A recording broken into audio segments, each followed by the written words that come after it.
Assalamu alaikum dear students. My name is Ayaz and I'm your computer science teacher for grade 10th. Dear students, हम अपने आज के lecture में सी language में एक प्रोग्राम करने के लिए जा रहे हैं। हम अपने आज के लेक्चर में एक इंफॉर्मेशन लेंगे, नेम स्टोर करवाएंगे वेरिएबल में, एज को स्टोर करवाएंगे और कुछ दूसरा डाटा भी स्टोर करवाएंगे और देखेंगे कि हम किस तरीके से वेरिएबल को इनिशियलाइज करते हैं और इनिशियलाइजेशन से पहले डिक्लेरेशन किस तरीके से होती है। अपना प्रोग्राम करने के लिए हम चलते हैं अपने IDE integrated development environment code blocks की तरफ। डियर स्टूडेंट्स, हम अपना आज का प्रोग्राम स्टार्ट करते हैं और प्रोग्राम को स्टार्ट करने के लिए सबसे पहले हम क्या करेंगे, जो हमारा IDE है integrated development environment code blocks, हम इसको क्या करेंगे, इसको हम ओपन करेंगे और ओपन करने के बाद हम अपनी एक नई फाइल क्रिएट करेंगे। हम फाइल पर जाएंगे, फिर हम न्यू पर जाएंगे और न्यू पर जाके यहाँ पे हम क्या करेंगे, एक फ़ाइल पे क्लिक करेंगे। जैसे ही हम फाइल पे क्लिक करेंगे तो हमारे पास यहाँ पे डिफरेंट ऑप्शंस हैं। हम इस ऑप्शन को सिलेक्ट करके, जो कि सी लैंग्वेज की ऑप्शन है, गो पे क्लिक करेंगे, नेक्स्ट पे क्लिक करेंगे, यहाँ से सी लैंग्वेज को सिलेक्ट करेंगे, नेक्स्ट, और यहाँ पर हम क्या करेंगे, अपनी फ़ाइल का नेम देंगे। हम अपने आज के लेक्चर में अब चैप्टर 1 की एक्टिविटी 1.8 करने के लिए जा रहे हैं। यहाँ पे हम फाइल का नेम रख लेते हैं एक्टिविटी 1.8 और पाथ भी हम बता देते हैं अपने कंप्यूटर में कहाँ पे हमने इसको सेव करना है। सेव कर लिया और इसको हम करते हैं फिनिश। डियर स्टूडेंट्स, ये हमारा जो टेक्स्ट एडिटर है ये हमारे पास यहाँ पे ओपन हो गया। हमारा जो क्वेश्चन है वो क्वेश्चन हमारा ये है। सबसे पहले तो हम अपने क्वेश्चन को अंडरस्टैंड करने की कोशिश करते हैं कि हमारा क्वेश्चन है क्या। डियर स्टूडेंट्स, एक बात को हमेशा याद रखिएगा कि जब भी आपके पास सी लैंग्वेज में कोई प्रोग्राम आए, कोई भी प्रोग्रामिंग लैंग्वेज हो, वो सी लैंग्वेज हो या कोई और लैंग्वेज हो, जब आपके पास प्रॉब्लम स्टेटमेंट आए तो सबसे पहले काम आपने ये करना है कि उस स्टेटमेंट को अंडरस्टैंड करना है, यानी कि उसको डिफरेंट पार्ट्स में डिवाइड करके ये देखना है कि ये स्टेटमेंट है क्या, हमने इसको सॉल्व कैसे करना है। जैसे हमारे पास ये एक्टिविटी 1.8 है हमारी बुक में, तो क्या एक्टिविटी है हम इसको पढ़ के देखते हैं। Write a program that declare variables. Dear students, हमें पहले पार्ट में पता लग गया कि हमने एक प्रोग्राम लिखना है जिसमें हमने वेरिएबल्स को डिक्लेयर करना है। क्या करना है, हमने वेरिएबल्स को डिक्लेयर करना है। Of appropriate data types to store your personal data। हमने ऐसे वेरिएबल्स को डिक्लेयर करना है जो कि हमारा पर्सनल डाटा स्टोर करेंगे। Initialize these variables with the following data, और हमने उन वेरिएबल्स को इनिशियलाइज भी करना है। हमें 3 चीज़ें अभी तक इस स्टेटमेंट से पता लगी हैं। सबसे पहली बात यह कि हमने वेरिएबल्स को डिक्लेयर करना है और उन वेरिएबल्स में अपना पर्सनल डाटा स्टोर करना है और फिर उसको इनिशियलाइज करना है, यानी कि जब डाटा स्टोर करेंगे तो हमारे वेरिएबल इनिशियलाइज हो जाएंगे। इनिशियलाइज कैसे करना है, एक वेरिएबल हमने बनाना है। वो क्या करेगा वेरिएबल, वो variable initial letter of your name, वो आपके नेम का जो इनिशियल लेटर होगा उसको स्टोर करेगा वेरिएबल। फिर initial letter of your gender, आपके जेंडर का जो इनिशियल लेटर है वो वेरिएबल उसको स्टोर करेगा, यानी कि उस वेरिएबल में जो वैल्यू स्टोर होगी वो आपके जो इनिशियल लेटर होगा आपके जेंडर का उसकी स्टोर होगी। और फिर एक वेरिएबल ऐसा होगा कि उसमें आपकी एज को हम स्टोर करवाएंगे। और फिर एक और वेरिएबल ऐसा होगा कि जिसमें हम क्या करेंगे, your marks in 8th class, यानी कि 8th क्लास में आपने जो मार्क्स लिए हैं हम उन मार्क्स को उस वेरिएबल में स्टोर करवाएंगे। और लास्ट वेरिएबल हमारा होगा योर हाइट, कि आपकी हाइट कितनी है। आपकी हाइट को भी हम एक वेरिएबल में स्टोर करवा देंगे। डियर स्टूडेंट्स, ये है हमारा क्वेश्चन, ये है वो एक्टिविटी जो आज हम परफॉर्म करने के लिए जा रहे हैं। अब हमने ये क्वेश्चन यहाँ पर लिखा हुआ है। मैं इस क्वेश्चन को यहाँ से अरेज नहीं करना चाहता, मैं ये चाहता हूँ कि ये क्वेश्चन मेरा यहीं पे रहे और मैं अपना प्रोग्राम भी करूँ। डियर स्टूडेंट, उसके लिए जब भी मैं अपने प्रोग्राम को रन करूँगा तो मेरा प्रोग्राम मुझे एरर दे देगा। उसके लिए मुझे क्या करना होगा, मुझे कुछ ऐसा करना होगा कि मेरा ये प्रोग्राम भी यहाँ पे रहे, मेरा ये जो क्वेश्चन है ये भी यहाँ पे रहे और मैं अपना प्रोग्राम भी लिख लूँ। Dear students, you know about the comments. हम क्या करेंगे, अपने इस क्वेश्चन को कमेंट कर देंगे, यानी कि मल्टी लाइन कमेंट का इस्तेमाल करते हुए हम इस क्वेश्चन को कमेंट कर देंगे। सो अब हम अगर अपने प्रोग्राम में यहाँ पे अपना प्रोग्राम लिखेंगे, उसको बिल्ड करेंगे, तो उसमें कोई एरर नहीं आएगा। अब हम अपना प्रोग्राम यहाँ पे स्टार्ट करते हैं। सबसे पहले हैश इंक्लूड और एंगल ब्रैकेट्स यहाँ पे लगाएंगे, स्टार्ट करेंगे और क्लोज करेंगे, और अपनी फाइल का नेम लिखेंगे जो कि हेडर में हम अपनी फाइल इंक्लूड करना चाहते हैं, एंड दैट इज stdio.h। उसके बाद डियर स्टूडेंट्स हम क्या करेंगे, मेन फंक्शन लिखेंगे यहाँ पे, void main, और फिर हम मेन फंक्शन की बॉडी को यहाँ पे स्टार्ट करेंगे। अब हम जब इसको बिल्ड करेंगे तो आप देखिए हमारे पास कोई एरर नहीं है। बट अगर हमने ये मल्टी कमेंट का इस्तेमाल ना किया, अब अगर इसको हमने बिल्ड किया तो हमारे पास यहाँ पे एरर आ जाएगा। सो हमें क्या करना पड़ेगा, अपने क्वेश्चन को यहाँ पे कमेंट करना पड़ेगा। कमेंट करने के बाद देखिए हमारे पास यहाँ पे कोई एरर नहीं है। सो डियर स्टूडेंट्स, अब हम देखते हैं कि हमने अपने प्रोग्राम में कौन से वेरिएबल्स को डिक्लेयर करना था।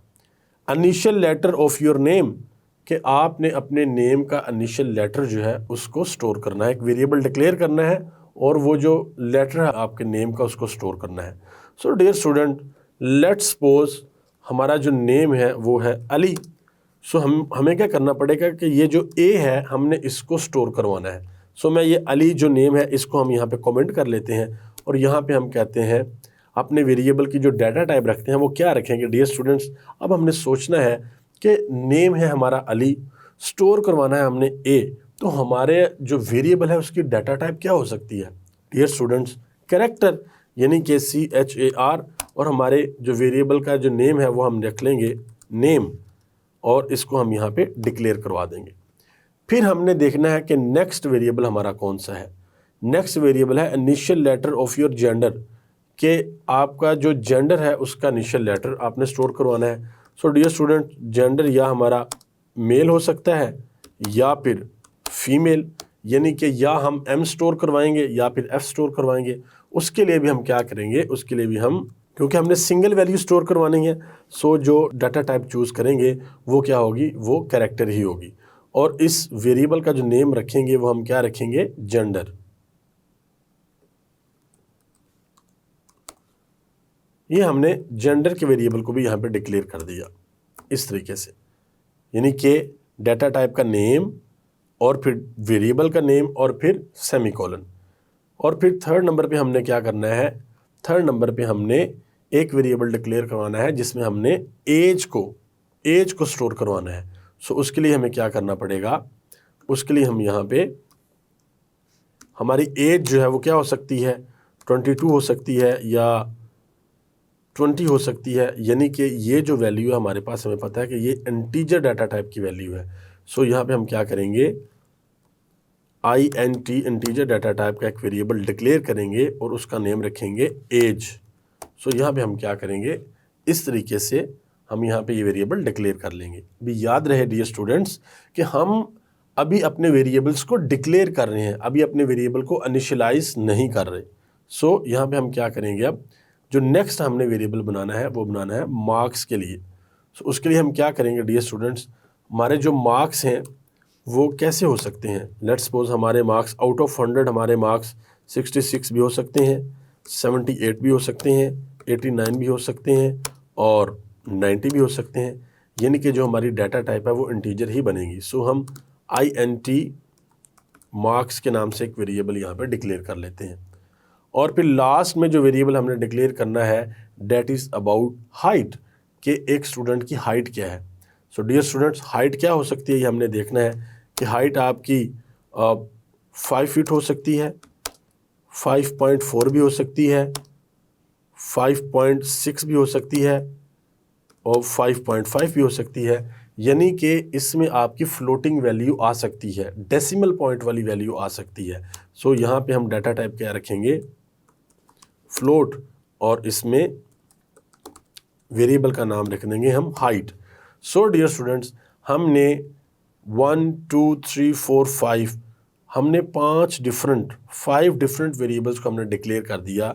First variable is for name, second variable for gender, third variable for age, fourth one is for marks and last one is for height. यानी कि पहले वेरिएबल में हम क्या करेंगे, पहले वेरिएबल में हम अपने नेम का जो पहला लेटर है उसको स्टोर करवाएंगे। सो ये हमने क्या किया है, वेरिएबल को डिक्लेयर। अब यहाँ पे इक्वल लगा के हम यहाँ पे अगर ए लिख दें तो ये हमारा वेरिएबल इनिशियलाइज हो जाएगा। और इसका एक और तरीका भी है, वो ये है कि हम वेरिएबल को डिक्लेयर ऊपर वाली लाइन में कर लेते हैं और नीचे वाली लाइन में हम क्या करते हैं कि वेरिएबल का नेम यहाँ पे देते हैं और यहाँ पे वेरिएबल की वैल्यू लिख देते हैं। सो यहाँ पर भी हमारे वेरिएबल की इस लाइन में वेरिएबल की डिक्लेरेशन है और इस लाइन में वेरिएबल की इनिशियलाइजेशन है। इसी तरीके से हम क्या करेंगे, ये जो जेंडर है,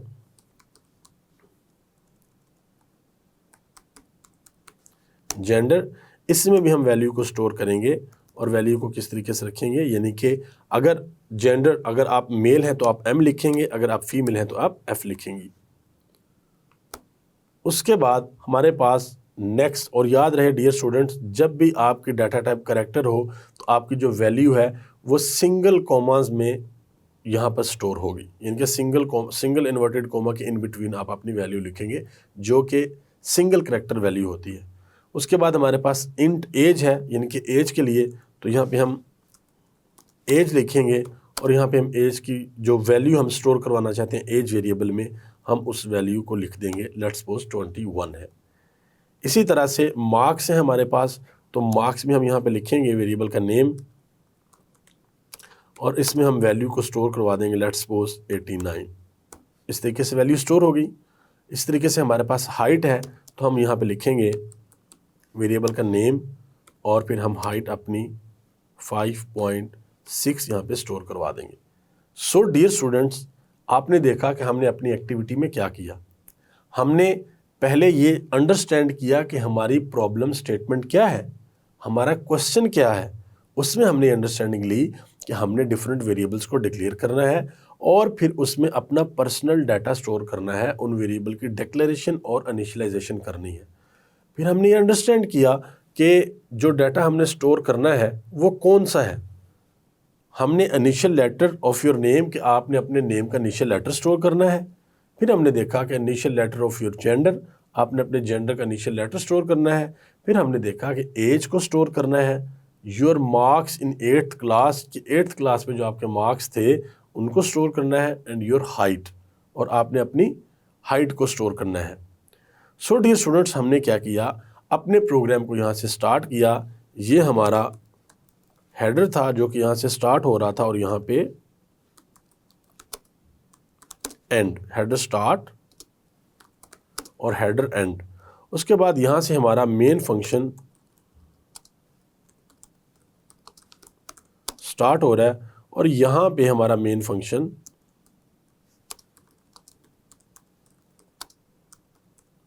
क्लोज हो रहा है। सो डियर स्टूडेंट्स, हमने ये देखा कि मेन फंक्शन जब हमने स्टार्ट किया, वॉइड मेन और राउंड ब्रैकेट स्टार्ट क्लोज, और फिर ये पैरेंथेसिस जो ये हमारे पास हैं, हमने करली ब्रैकेट्स का इस्तेमाल किया यहाँ पे, ये करली ब्रैकेट्स। सो हमने क्या किया कि वेरिएबल को डिक्लेयर किया, कैरेक्टर डाटा टाइप रखी, यानी कि अपने नेम का फर्स्ट लेटर स्टोर करवाने के लिए हमने डाटा टाइप कैरेक्टर रखी और वेरिएबल का नेम रखा और नेम में हमने स्टोर करवा दिया ए। और कैरेक्टर डाटा टाइप है तो हमारी वैल्यू किस तरीके से स्टोर होगी, इन्वर्टेड कोमा में सिंगल वैल्यू स्टोर होती है। ये हमने वेरिएबल्स की डाटा टाइप में बड़ी डिटेल के साथ अपने उस लेक्चर में सीखा था। फिर हमने ये देखा कि हमने अपने जेंडर का जो फर्स्ट लेटर है उसको स्टोर करवाना है। सो हमने कैरेक्टर टाइप का एक वेरिएबल डिक्लेयर किया और उस वेरिएबल का नेम रखा जेंडर, और उस वेरिएबल में हमने वैल्यू स्टोर करवा दी क्या, एफ, यानी कि अगर फीमेल है तो एफ और अगर मेल है तो फिर एम। उसके बाद डियर स्टूडेंट्स फिर आती है एज, यानी कि हमने एक वेरिएबल डिक्लेयर किया और उसकी डाटा टाइप इंटीजर रखी और उस वेरिएबल का नेम रखा एज। और अगर यही एज हमारी पॉइंट में होती, यानी कि 21.5 होती, तो फिर यहाँ पे हमारा जो डाटा टाइप है वो क्या होती, फ्लोट होती, फ्लोट। और अगर यानी कि 20 होती तो फिर ये इंटीजर होती। So dear students, it's according to the requirement कि जो हमारी एज है, जो हमारा डाटा है वो क्या है, उसके अकॉर्डिंगली हम यहाँ पे क्या करते हैं, वेरिएबल की डिक्लेरेशन करते हैं, डाटा टाइप बताते हैं। फिर हमारे पास आए मार्क्स। अगर मार्क्स की जगह पे मार्क्स परसेंटेज होती, मार्क्स परसेंटेज यहाँ पे होती तो हम क्या करते, फिर हम यहाँ पे वैल्यूज़ क्या करते, फिर हम वैल्यूज़ यहाँ पे यानी कि पॉइंट्स में भी ले सकते थे 89.56, बट फिर यहाँ पे डाटा टाइप हमारी क्या होनी थी, डाटा टाइप हमारी फ्लोट होनी थी। बट अगर हम डाटा टाइप इंटीजर ही रखें और यहाँ पे मार्क्स 89.56 लिखें तो क्या होगा, फिर ये जो आपका वेरिएबल है सिर्फ आपकी इस वैल्यू को कंसीडर करेगा, इसको वो कंसीडर नहीं करेगा। सो अगर इसको भी हमने कंसीडर करना है तो यहाँ पर हमें क्या लिखना पड़ेगा, फ्लोट। सो उसके बाद डियर स्टूडेंट्स, लास्ट पे हमारे पास क्या था, हाइट, कि हमने एक वेरिएबल डिक्लेयर करना है और उस वेरिएबल में हमने अपनी हाइट को स्टोर करना है।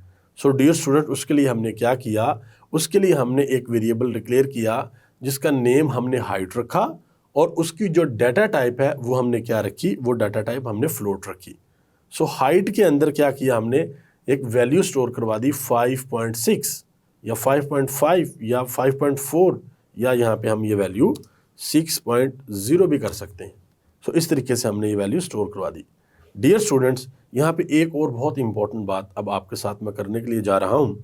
हमारे पास यहाँ पे 2 वेरिएबल करैक्टर टाइप के हैं, 2 वेरिएबल हमारे पास फ्लोट टाइप के हैं, बल्कि थर्ड वन भी फ्लोट का है। पहले हमने इसको इंट रखा था, इसको हमने पहले इंट रखा था, बट इंट में हमारी वैल्यू पॉइंट में नहीं आएगी। डियर स्टूडेंट्स, अगर हम ये चाहें कि हम सेम डाटा टाइप के वेरिएबल्स को एक ही लाइन में डिक्लेयर करना चाहते हैं तो हम क्या करेंगे, सिंपली हम यहाँ पे कोमा लगाएंगे और लिखेंगे जेंडर और इसको हम यहाँ से डेल कर देंगे। और अगर इंट टाइप के जो डिफरेंट हमारे पास यहाँ पे हाइट, अगर हमारे पास मार्क्स, अगर हमारे पास यहाँ पे 89 है तो यहाँ पे फिर हमारे पास डाटा टाइप क्या थी, इंट थी और वेरिएबल का नेम क्या था, मार्क्स। और अगर इन टाइप के दोनों वेरिएबल्स को हम एक ही लाइन में डिक्लेयर करना चाहते हैं तो हम क्या करेंगे, यहाँ पे लिखेंगे मार्क्स और इसको यहाँ से हम क्या कर देंगे, डेल कर देंगे। उसके बाद फ्लोट, अगर हमारे पास यहाँ पे डाटा टाइप है और फ्लोट कोई और डाटा टाइप है तो वो भी इसी तरीके से एक ही लाइन में हम उसको डिक्लेयर कर देंगे। सो डियर स्टूडेंट्स, हम एक ही लाइन में वेरिएबल को डिक्लेयर तो कर रहे हैं, तो क्या हम इन वेरिएबल को वैल्यू भी असाइन कर सकते हैं? डियर स्टूडेंट्स, बिल्कुल। अब हम इसको रन करके देखते हैं कि हमारे पास कोई एरर तो नहीं है। कोई एरर नहीं है, इट्स मीन कि हमने code according to the syntax बिल्कुल ठीक लिखा है। अब अगर हम अपने इन वेरिएबल्स की वैल्यू यहाँ पर देना चाहें, यानी कि ये वैल्यू यहाँ पे मैं ए लिख देता हूँ और इसको यहाँ से रिमूव कर देता हूँ, और इसी तरीके से जेंडर की वैल्यू भी हम यहाँ पे क्या लिख देते हैं, जेंडर की वैल्यू हम यहाँ पे एम लिख देते हैं। तो क्या हम एक ही लाइन में वेरिएबल को डिक्लेयर भी कर सकते हैं और उसको वैल्यू भी दे सकते हैं? तो dear students, answer is yes. आप एक ही लाइन में वेरिएबल को डिक्लेयर भी कर सकते हैं और वेरिएबल को वैल्यू भी दे सकते हैं। सो डियर स्टूडेंट्स, ये था हमारा आज का लेक्चर। मैं उम्मीद करता हूं कि आपको आज का लेक्चर सही से समझ आया होगा, जिसमें हमने वेरिएबल की डिक्लेरेशन के बारे में सीखा और वेरिएबल की इनिशियलाइजेशन के बारे में भी सीखा। जो हमारी एक्टिविटी थी जिसमें हमसे कहा गया था कि हम अपने नेम का इनिशियल लेटर स्टोर करें, अपने जेंडर का इनिशियल लेटर स्टोर करें, एज स्टोर करें, मार्क्स इन 8th क्लास इनको स्टोर करें और हाइट को स्टोर करें। हमने डिफरेंट अपने वेरिएबल्स को डिक्लेयर किया और अपनी वैल्यूज़ को स्टोर किया। सो डियर स्टूडेंट्स, मैं उम्मीद करता हूँ आपको आज का लेक्चर सही से समझ आया होगा। सो डियर स्टूडेंट्स, ये था हमारा आज का लेक्चर, जिसमें हमने ये सीखा कि हम किस तरीके से डाटा को वेरिएबल में स्टोर करते हैं। वेरिएबल की डिक्लेरेशन और इनिशियलाइजेशन के बारे में भी हमने सीखा। मैं उम्मीद करता हूं कि आपको आज का लेक्चर सही से समझ आया होगा। हम जल्द मिलेंगे अपने नेक्स्ट लेक्चर में, तब तक के लिए अल्लाह हाफिज।